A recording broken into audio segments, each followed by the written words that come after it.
आज कृतज्ञता व्यक्त करण्यासाठी मी आपल्याशी थोडंसं हितगुज करणार आहे.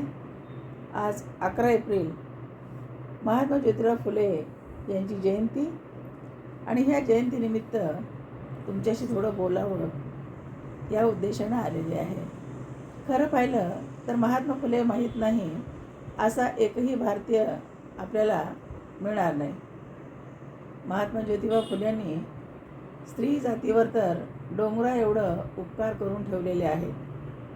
त्या काळामध्ये स्त्रिया ह्या घराच्या बाहेर पडत नव्हत्या. चूल आणि मूल एवढं त्यांचं कार्यक्षेत्र होतं.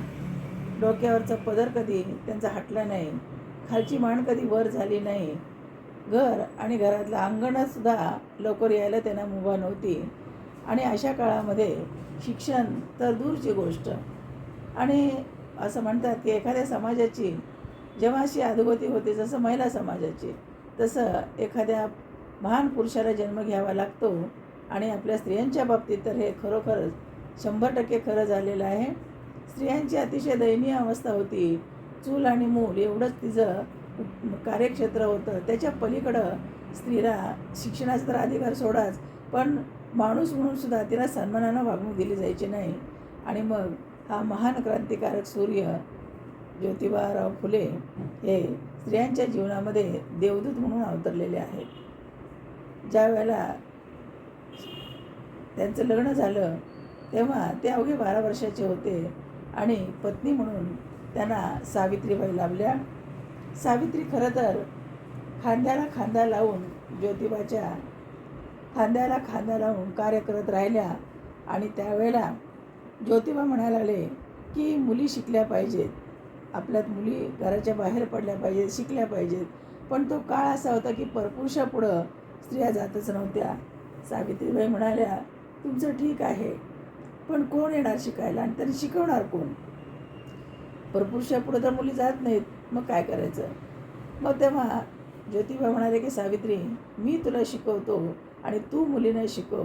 अशा पद्धतीनं अगोदर सावित्रीला शिकवलं आणि नंतर सावित्रीबाई फुल्यांनी मुलींना शिकवायचं धाडस केलं.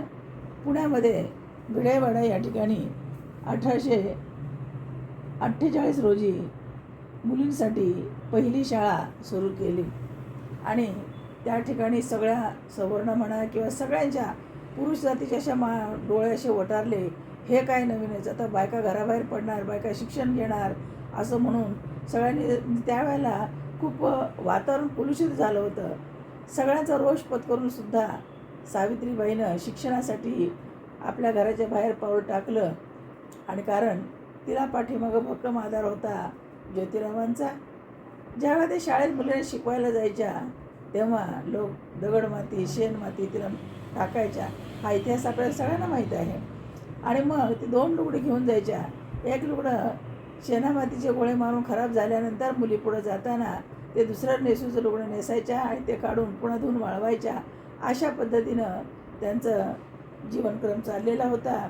आणि मग हळूहळू 1ला 2, 2ला 3 असं करत करत स्त्रियांची शिक्षणाची, मुलींची शिक्षणाची संख्या वाढायला लागली. आणि बघता बघता हे जे बीज रोवलेलं होतं, स्त्री शिक्षणाचं बीज, त्याचा इतका मोठा वटवृक्ष झालेला आहे की आज आपण अभिमानानं प्रत्येक क्षेत्र, एकही क्षेत्र असं नाही की ज्या ठिकाणी स्त्रीनं पाऊल ठेवलेलं नाही. साध्या शिपायापासून शिक्षक असू द्या, इंजिनियर, डॉक्टर, वकील, पायलट, सायंटिस्ट, सगळ्या प्रत्येक आघाडीवर. एवढंच काय, देशाची पंतप्रधान स्त्री झाली, राष्ट्रपती स्त्री झाली, सगळ्या म्हणजे राजकीय क्षेत्रातसुद्धा स्त्रियांचा वावर लिहिलेला होतो. याला कारण एकच की महात्मा ज्योतिराव फुले त्यांनी दाखवलेलं धाडस आणि त्यांच्या धाडसाला दिलेली साथ सावित्रीबाई फुले यांनी. त्यामुळं अशा या महान मानवाला माझे कोटी कोटी नमन. आणि सगळ्या स्त्रीवर्गाकडून सुद्धा त्यांना शतशः आम्ही धन्यवाद देतो की ज्योतिबा तुम्ही होतात म्हणून आमचं जीवन आज सुखाचं, आनंदाचं आणि समाधानाचं चाललेलं आहे. आज स्त्रिया पुरुषाच्या बरोबरीनं खांद्याला खांदा लावून काम करत आहेत. खरं तर त्यांच्यात अफाट बुद्धिमत्ता आहे आणि ही जी बुद्धिमत्ता आहे त्याची झलक दाखवण्याची त्यांना कधी संधीच मिळालेली नव्हती. पण असं म्हणतात की परिसाचा स्पर्श झाला की लोखंडाचं सुद्धा सोनं होतं. आणि तसं ज्योतिबांच्या विचाराचा स्पर्श आपल्या स्त्रियांच्या जीवनाला झाला. आणि म्हणून आमच्या सगळ्या स्त्रियांचं जीवन हे सुवर्णासारखं झालेलं आहे.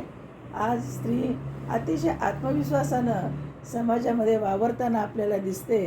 प्रत्येक आघाडीवर ती यशस्वीपणे आपलं कार्य करत आहे. मला तर असं वाटतं कधी कधी निर्णय क्षमता इतकी तिची चांगली असते. कठीण परिस्थितीमध्ये इंदिरा गांधीकडे जर जेव्हा आपण पाहतो तेव्हा 2 युद्ध जिंकल्याचं जे निर्णय क्षमता आहे, खरोखरच आकाशाला गवसणी घालणारं त्यांचं धाडस आहे. आणि हे कशामुळं घडलं? कारण ते जे रोप आहे हे रोप लावलं होतं महात्मा फुल्यांनी.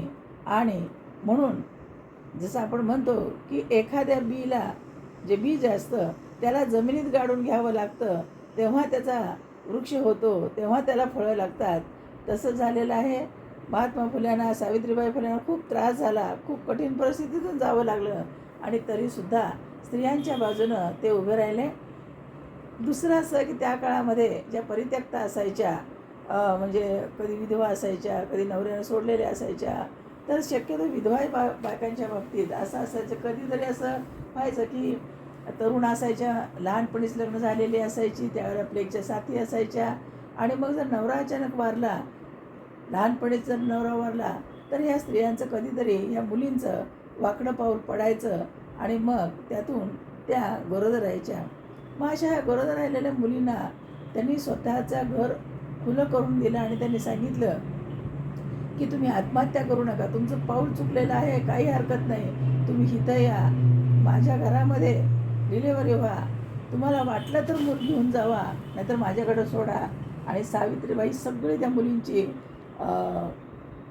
व्यवस्था करायच्या. अशा पद्धतीनं ज्या निराधार स्त्रिया होत्या, ज्या परित्यक्ता होत्या, किंवा ज्यांचं पाऊल वाकडं पडून ज्यांची संतती झालेली आहे, त्या संततीचा सांभाळसुद्धा त्या करत होत्या. आता खऱ्या अर्थानं पाहिलं तर इतकी समाजसेवा करत असतानासुद्धा दुर्दैवानं त्यानं स्वतःचं मूल नाही झालं. म्हणून एक यशवंत नावाचा मुलगा त्यांनी दत्तक घेतला आणि त्याला आपल्या मुलाप्रमाणे वाढवलं.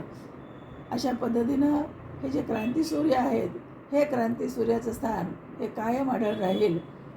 आज मला अभिमानानं सांगावंसं वाटतं की आपल्या या भूमीमध्ये आपल्या सर्व ज्या स्त्रिया आहेत, पुरुषांना तर आहेच आहे, पण स्त्रियांनासुद्धा सगळ्यांना असं वाटत असेल की ज्योतिबा होते म्हणून आपल्या जीवनाला आकार मिळाला, आपली स्वप्न ही आपण पुरवू शकलो, आपल्या मनगटात ताकद होती, पण ती दाखवण्याची आपल्याला परवानगी नव्हती, बुद्धी होती, पण त्याची झलक दाखवायची आपल्याला संधी मिळाली नाही.